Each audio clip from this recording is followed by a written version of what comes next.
এতক্ষণ রোদ ছিল, এখন এমন এতক্ষণ বৃষ্টি ছিল, এখন এমন রোদ দিয়েছে। স্লিপ হবে নাকি গো? আচ্ছা, ওদিকে মাটিগুলো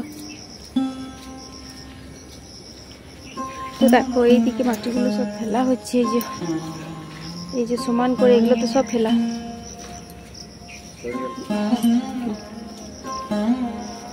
ঘাস কম হবে মাটিগুলো দিলে পরে,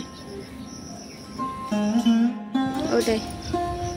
এই বছর না বেরোলেও পরের বছর আবার ঘাস বেরোবে মাটিগুলোর উপরে। চলো, আমি এদিকে পড়ে যাবো, অনেক স্লিপ হয়ে যাচ্ছে, অনেকক্ষণ ধরে মাটি বইছে, প্রচুর মাটি উঠেছে না। তো আজকে স্পেশাল যে রান্নাটা সেটা হচ্ছে কারি রাইস। তো কারি রাইসের জন্য আমার চাই কারি পাতা। তো সেই জন্য আমি এখন বাগানে এসেছি কারি পাতা নিতে। একটুখানি রোদ এলো, যা বৃষ্টি পড়ছে না কি বলবো, বৃষ্টির মাঝখানে অল্প একটু রোদ চলে এসেছে। চলো কারি পাতাগুলো তুলে নিই।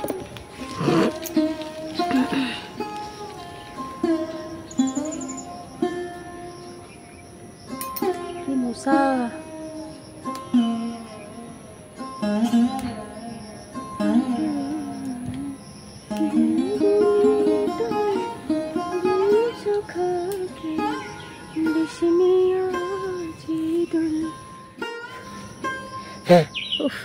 ছোট্ট ছোট্ট মশাগুলো গায়ে বসে যাবে আর বসে বসে রক্ত খাবে, বোঝাও যায় না যে মশা বসেছে। আর তোমার এত রক্ত খাবে আর তারপর ফুলবে। দেখো কারি পাতা পেরে নিয়েছি। চলো, বাগানে থাকা যায় না, যেমন রোদ আছে এমনি কিচকিচি নেই। আসছে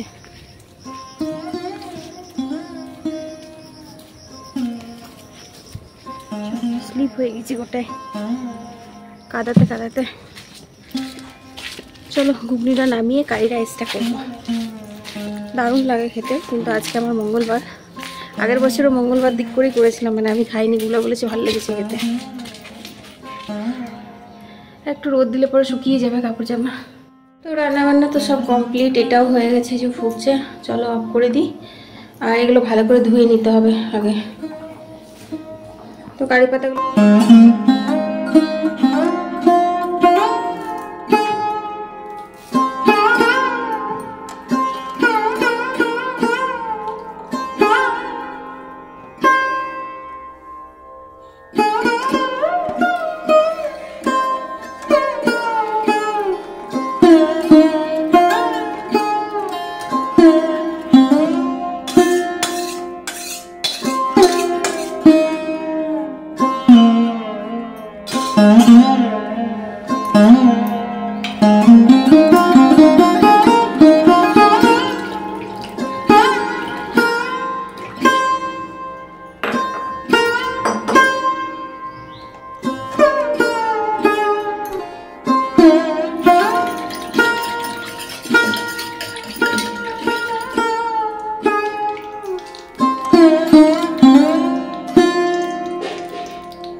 রান্না কমপ্লিট। পকোড়াগুলো ভাজতে হবে, সেগুলো তো একদম গরম গরম মচমচে চাই এটার সাথে, তবেই ভালো লাগবে। একটু পরে করব, ব্যাটারটা করে রাখি, তারপর একটু বসি, তারপর 1টা বাজুক তখন ভাজবো।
তো বন্ধুরা এখন বাজে হচ্ছে 7:45, সন্ধে দিলাম। সন্ধে দিয়ে এসেই তো একদম তড়ি ধরি রান্না করে ঢুকেছি, কারণ এখন সন্ধে দিতে আমার একটু বেশি দেরি হয়ে যাচ্ছে। একটুখানি মানে সন্ধে 6:45 মতো বাচ্চা, তখন ভুলাবা বলছে চলো একটু ছাদে যাবে, তো বললাম তাহলে যাই একটু ছাদে ঘুরে আসি গা।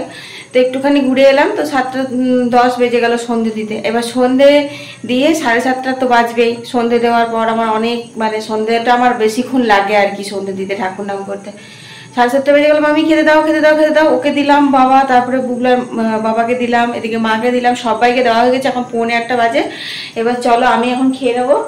আর ঘুগনি তো দিনেই করে রেখেছি, একদম পুরো ঝাল ঝাল লাল লাল হেভি টেস্টি হয়েছে। আর রাতে একটু বানাবো হচ্ছে কচুরি, ছাতুর কচুরি বানাবো। আটা মাখা আছে, সেই বিপত্তানি বোতের দিনে আটাটা মেখেছিলাম না, ওটা একটু রেখে দিয়েছিলাম ভিজে, ওইটা আছে। একটু ছাতুর পুরটা করবো, নিয়ে কয়েকটা লুচি ভাজবো, মায়ের জন্য 2টো রুটিও করবো।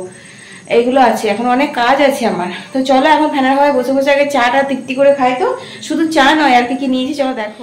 বিপত্তানি দিয়ে লুচি করেছিলাম, সেগুলো আজকে নিয়ে আমাদের শেষ হলো। মালপোয়া লুচি সব রয়েছিল, সকালে তো মালপোয়াগুলো খেয়েছিলাম, লুচিগুলো এখন বুগলা বাবাকে দিলাম। আর আমি নিয়েছি এই যে একটুখানি ঝাল ঝাল ঘুগনি নিয়েছি, চা নিয়েছি, এটা এখন আমি খাবো। জগন্নাথ দেবকে চিড়ে ভাজা দিলাম, সেদিনকে চিড়ে ভাজা করে একটু রাখা ছিল অনেকটাই, মানে দেবো বলে সন্ধ্যেবেলায় জগন্নাথ দেবকে দেবো বলেই রাখা ছিল। তো সেই চিড়ে ভাজাটা দিয়েছিলাম আজকে, ওইটা মাকে দিলাম। আর বুগলা বাবা তো মালপোয়া লুচি খেলো, বুগলা ঘুগনি মুড়ি খেয়েছে। মুড়ি খেতে চায় না, ঘুগনি হয়েছে যেন মুড়ি ঘুগনি খাবে, আর এগুলো আমি খাবো। চলো খাওয়ার গল্প পরে হবে, আবার এখন রান্নাও আছে কে নি। তো বন্ধুরা এখন বাজে হচ্ছে 9:45 মতো। আর এখন আমি দেখো লুচিগুলো বেলে নিয়েছি, মায়ের জন্য ওখানে রুটি করা হয়ে গেছে। আর এই যেগুলো এখন গোছানো হয়নি, এগুলো গোছাবো। ওদিকে ঘুগনিটা এই যে গরম করে দিয়েছি, সমস্ত রেডি, বাস লুচিগুলো ভাজবো আর খেতে দেবো।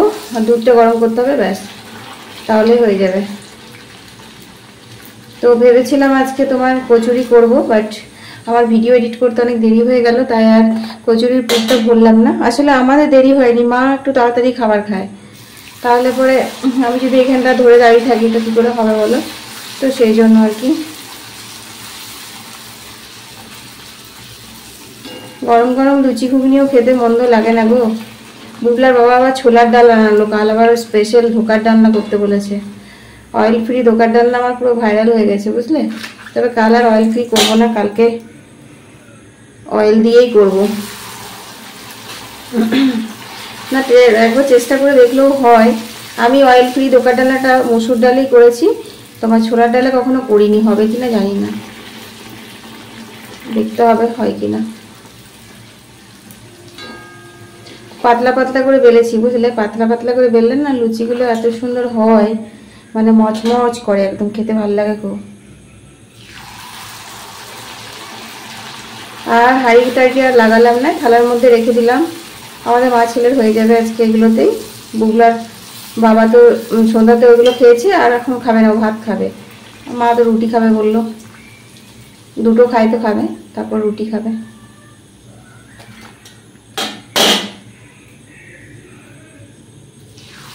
তো চলো এখন লুচিগুলো ভেজে জগন্নাথদেবকে ভোগ দিয়ে দেবো। আর আজকের ভিডিওটা এখানেই শেষ করে দিচ্ছি। সবাই ভালো থেকো, সুস্থ থেকো। কাল আবার একটা নতুন ভিডিও নিয়ে হাজির হয়ে যাব। আমি অর্পিতা, তোমাদের অর্পিতা।